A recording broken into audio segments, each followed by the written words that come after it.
How to change email for Instagram. Okay guys, let's change your email for Instagram.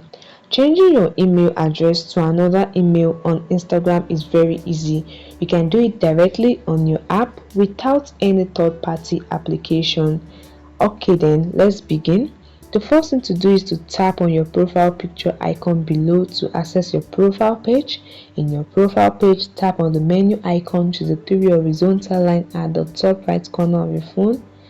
And here you are in your settings page. Now tap on account center, which is the first option provided in your settings page. Tap on it. Now under account settings, tap on personal details and you can see all your personal information.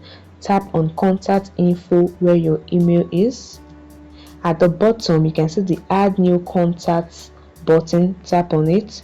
You can either add new mobile number or add email. Tap on add email and you are provided with a field to enter the new email address you want to add.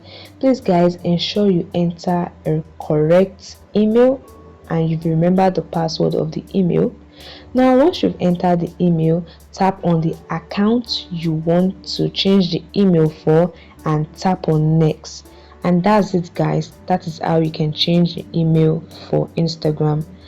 Additionally, you can also delete your old email. Just tap on it and you can see the option delete email below. Tap on it and you have deleted your old email. It's very simple guys. I hope this video helped you. Please hit the like button and subscribe. See you in the next video.